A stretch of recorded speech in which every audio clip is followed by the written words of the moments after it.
of the nation.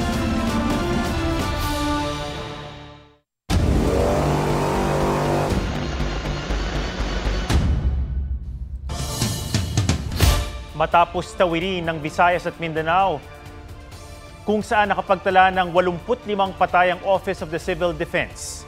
Palawan naman ang tinutumbok ng Bagyong Tino. 3 beses itong naglandfall doon. Una sa Magsaysay, sa Batas Island naman kaninang madaling araw, at pinakahuli sa El Nido, Palawan, kung saan nagdulot din ito ng mga pagbaha at nag-iwan ng matinding pinsala. May report si Marizo Mali.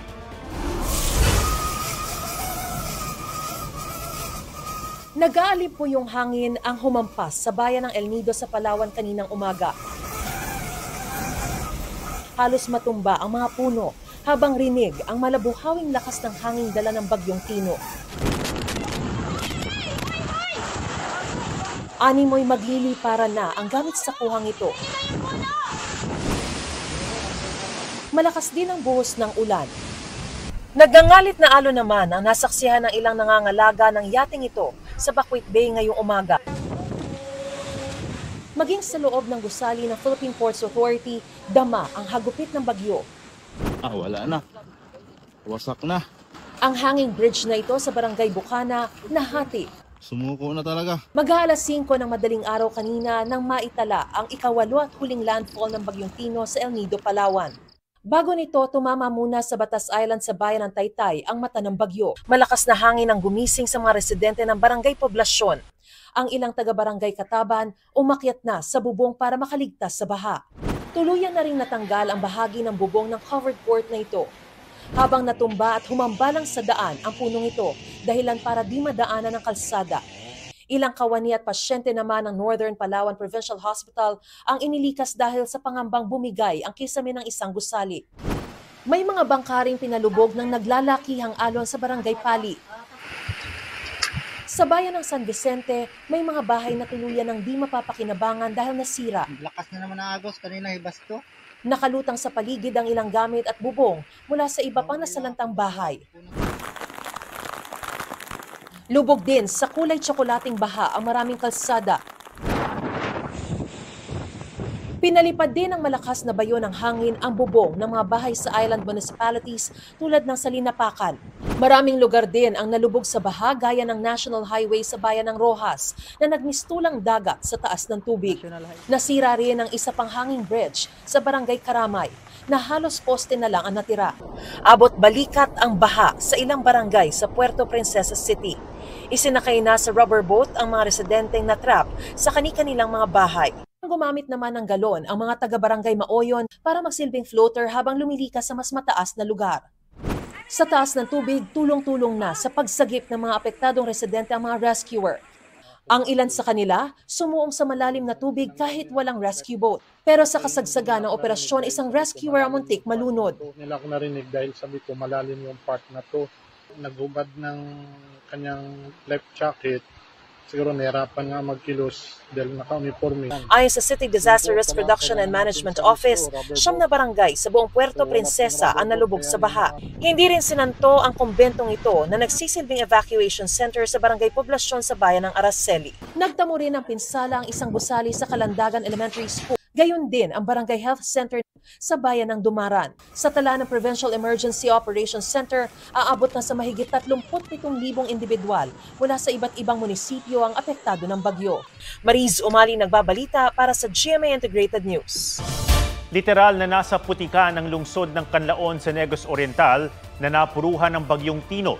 Naglalakihang bato rin ang inanod mula sa Bulkang Canlaon. Ang bagsik ng bagyo sa Negros Island sa live report ni Adrian Prietos ng GMA Regional TV. Adrian. Yes, Ato mga kapuso, unti-unti nang humupa ang tubig baha sa iba't ibang bahagi ng rehiyon matapos manalasa ang Bagyong Tino dito kahapon mga kapuso. Ngunit bakas pa rin sa mga kalsada, sa mga kabahayan at iba pang ari-arian ang iniwan na pinsala ng Bagyong Tino. Mga kapuso, dito naman sa probinsya ng Negros Occidental, 20 katao ang binawian ng buhay, samantala 30 iba pa ang patuloy na pinaghahanap. Rumaragas ang tubig na kulay putik.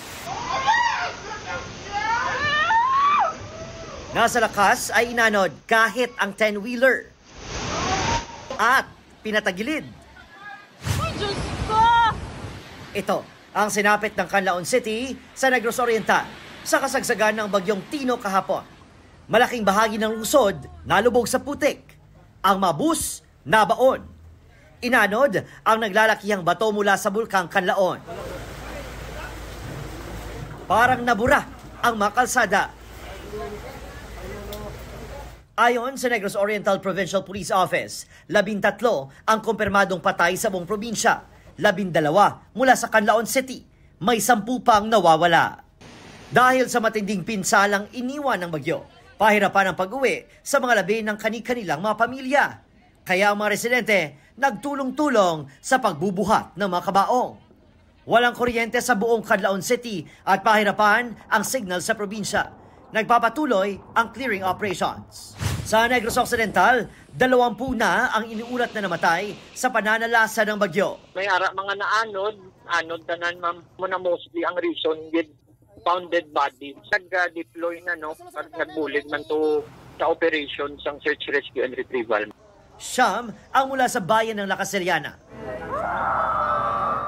Napahagulgol na lang ang mga kaanak ng mga nasawi nang makita ang mabangkay na balot ng putik ng matagpuan. Nakasabit ko sa kahoy. Kadto kami sa ilan ni ugangan kay taas sila balay. Tapos dito nilagabuhi. Pero ilan namatayan na nga. May mga anak pang nawawala. Kaya ako mata ka nakita ka buhi pa man. Ano misal na Christina? Kunara mo tani magpakita tani bangkay law. Ang iban tabunan ka kahoy, iban natabunan ka mga mga lutak plus raw. Tami mo hindi ta mapaktan sa sarang why kita nag-expect nga mo tukli ka dako sa sang tubig.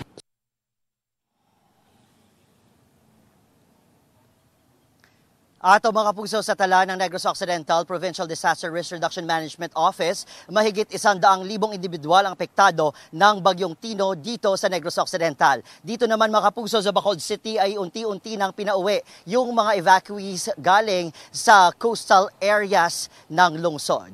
Atom? Adrian, napakadilim dyan sa iyong kinatatayuan. Meron bang kuryente at tubig dyan sa Bacolod City? Yes, Atom, nandito tayo ngayon nakatayo sa Bacolod City Public Plaza.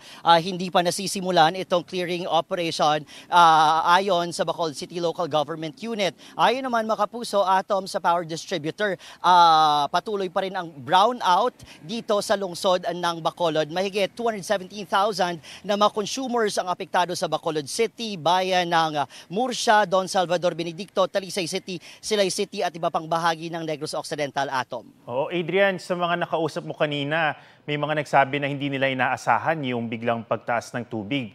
Sa ngayon ba, sa pagkausap mo sa mga kababayan natin dyan, meron bang mga sinasabi na kulang yung binigay na abiso sa kanila o di naman kaya ay hindi sila nakalikas ng maaga mula sa kanilang mga tirahan?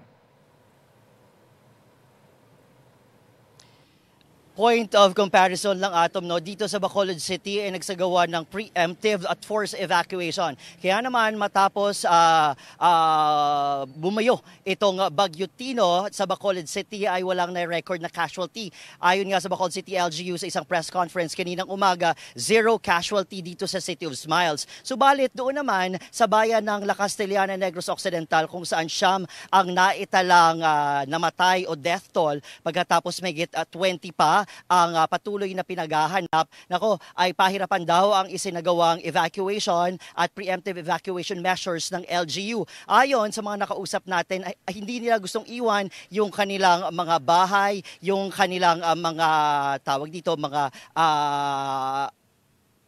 ari-arian, pagkatapos ang iba kasi sa kanila, Ato, may mga kalabaw na ayaw malunod sa baha. Okay. Maraming salamat at mag-iingat kayo dyan, Adrian Prietos ng GMA Regional TV. Halos 100 ang nasawi sa Cebu Province dahil sa hagupit ng Bagyong Tino. Sa Talisay City, maraming residente ang wala ng tirahan matapos ma-wipe out ng tumaas na tubig mula sa sapa. Mula sa Talisay City, may live report si Fe Marie Dumabok ng GMA Regional TV. Fe. Atom isang araw matapos hagupitin ng Bagyong Tino ang Cebu, libu-libong pamilya ng Talisay City ang nawalan ng tirahan.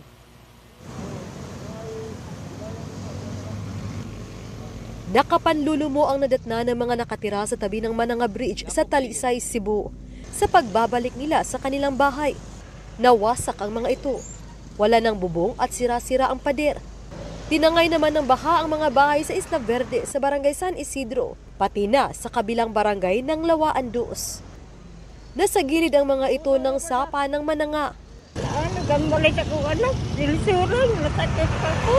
Basa sa kang mga salina, mga habol ko na, kumilapunit. Wala dyan kaming napunit sa aming mga bahay, sir.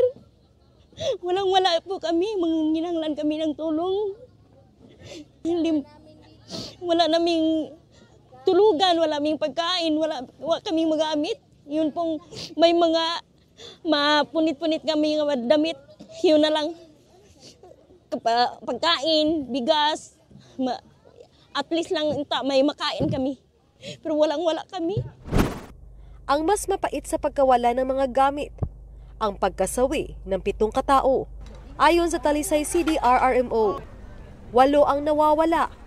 Sabi ni Talisay City Mayor Samsam Gulyas, nagpatupad ng forced evacuation isang araw bago tumama ang bagyo sa Cebu. Pero may mga hindi raw sumunod. There are some areas na murag na wag yun sila magtuo na musapaw ang sapa og maabot dito. Then they needed help. Pero when they needed help, murag kanang ang mga rescuers na sad ang murag maglisod og adto. So we had to wait after the storm was over. Sa Liloan, bumabaha ng luha. Sa barangay Kutkut pa lamang, 35 na ang namatay. Walang mapagsidlan ng hinagpis ni Ami matapos mawala ang 5 taong gulang na anak. Nadoot mi sa gaplon, pagdoot ako sa gaplon, nahayang man na ako ang papa. Sumuna nawa ako anak, nabuyan. Pagbalik niya sa babaw, pagkatkat sa saging, nabili na ako ang anak, wala na nakuha. Sa Liloan, Cebu, natangay rin ng baha ang mga sasakyan. Agoy! Sino? Agoy! Ganito rin ang sinapit ng mga sasakyan sa Mandawi City. Kabilang sa mga nalubog ang 200 bus, kaya hindi na magamit.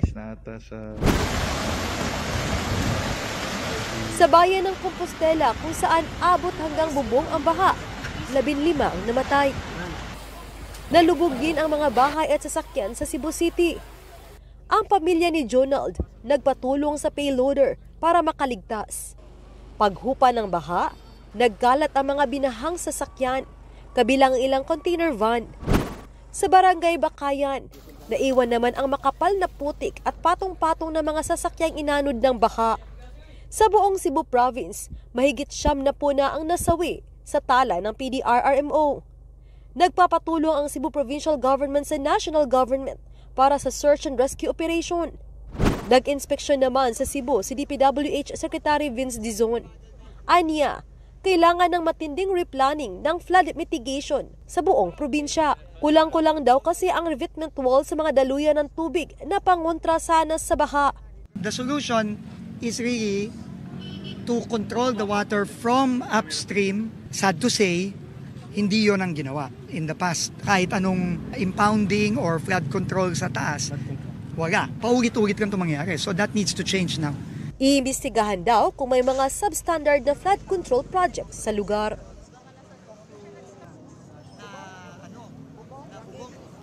Atong pinadali na ni DPWH Secretary Vince Dizon ang tulong para sa clearing operation at pati na rin sa unti-unting pagbangon ng mga Talisaynon at iba pang parte ng Cebu Province na apektado ng Bagyong Tino. Samantala, ayon kay Secretary Dizon, dadalaw sa Cebu si President Bongbong Marcos upang bisitahin ang mga biktima ng Bagyong Tino ngayong Biyernes. Samantala, Atom, sa nakuha nating latest na information galing sa Talisay City CDRRMO, nadagdagan ng bilang ang mga nasawi rito dahil sa Bagyong Tino. Isang 4 years old na bata ang na-retrieve ng mga authorities kanina. Atom? Fe, kamusta naman yung lagay ng search and rescue operations, kundi man retrieval operations? Marami pa bang mga nawawala? Lalo na dyan sa Talisay City kasi sobrang talagang na-wash out yung kanilang mga bahay. Atom, kaninang hapon ayon sa mayor na nasa 8 yung missing. At saka ngayong gabi nang tinanong natin ulit ang sa Talisay CDRMO, ayon sa kanila nadagdagan ito ng isang bilang. So ngayon nasa 7 na lang itong hinahanap pa ng ating mga authorities. Ayon sa kanila pahirapan talaga lalo na't marami ang mga debris na kasama nung rumagasa ang baha. So sa ngayon hinahanap nila ito diyan sa mga sapa pati na rin sa baybayin at karagatan. Atom? Maraming salamat, Fe-Marie Dumabok ng GMA Regional TV. Pinupuna ni Cebu Governor Pam Baricuatro kung paanong binaha ang Cebu gayong bilyong-bilyong piso ang pondo para sa mga flood control project doon. Sabi ni Baricuatro, flooded to the max ang kanyang lalawigan kahit 26 billion pesos ang pondo para sa flood control projects doon para sa taong 2022 hanggang 2025. Sabi ng Malacanang, batid na ito ni Pangulong Marcos kaya pinaiimbestigahan ang mga proyekto roon. Sa datos na nakalap ng GMA Integrated News Research mula sa Sumbong sa Pangulo website, 414 ang flood control project sa Cebu Province mula 2022 to 2025. Pumapangalawa ang Cebu sa Bulacan sa dami ng flood control projects at contract cost. Yan ay kahit wala ang Cebu sa top 10 flood-prone provinces sa buong bansa. Sinusubukan ng GMA Integrated News na makuha ang panig ng DPWH ukol sa mga flood control project sa Cebu.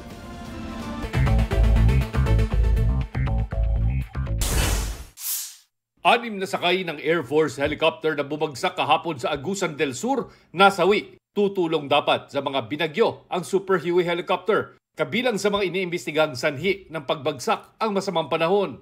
Hindi muna pinabiyahe ang mga kaparehong helicopter ng Search and Rescue Group ng Air Force habang nagpapatuloy ang investigasyon. Nag-resign na kongresistang si Zaldico, malabo raw umuwi ng Pilipinas ayon sa kanyang abogado. Takot daw si Ko na mabaril sa gitna ng mga banta sa kanyang buhay. Matatanda ang nagpunta si Ko sa Amerika para umano magpagamot. Pero hindi na alam kung nasa na siya ngayon. Shino Gaston nagbabalita para sa GMA Integrated News. Lumakas ang bagyong Tino habang binabaybay ang West Philippine Sea. Nakataas ang signal number 2 sa Kalayaan Islands. Signal number 1 naman sa natitirang bahagi ng Palawan kasama na ang Calamian Islands. Huling namataan ng bagyong Tino sa layong 225 kilometers northeast ng Pagasa Island, Kalayaan, Palawan. Kumikilos ito pa west-northwest sa bilis na 25 kilometers per hour at posibleng ngayong gabi o bukas ng umaga lumabas ng Philippine Area of Responsibility. Patuloy namang binabantayan ng bagyo na nasa labas ng PAR at huling nakita 1,780 kilometers silangan ng northeastern Mindanao. Sabi ng Pag-asa, posibleng sa Biyernes o Sabado ito pumasok sa PAR. Tatawagin sa lokal na pangalan na Uwan. Nananatili ang posibilidad na lumakas pa yan bilang super typhoon.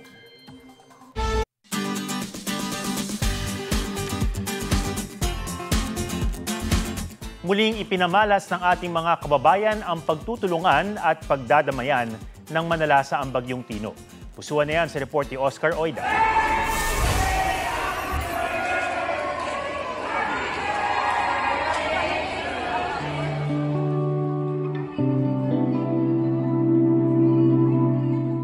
Espesyal at mas naging makahulugan daw ang selebrasyon ng 50th birthday ni Femi Montaño.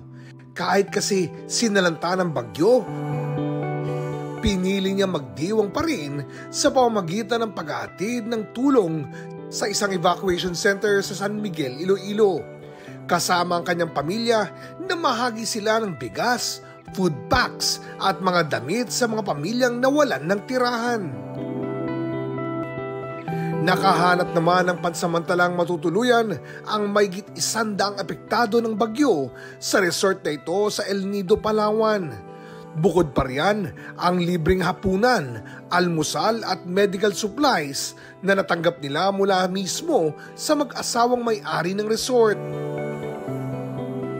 Nagbukas din ang kanilang pintuan ang mall na ito sa Mandaue City, Cebu para sa mga nawalan ng kuryente. Ang ground floor ng mall halos mapuno ng mga residenteng may dalang extension wires. maliit man o malaki ang pagtulong sa kapwa sa gitna ng kalamidad. Patuloy na nag-uumapaw ang malasakit sa ating mga Pilipino. Oscar Oida, nagbabalita para sa GMA Integrated News. Yan po ang State of the Nation para sa mas malaking misyon at para sa mas malawak na paglilingkod sa bayan.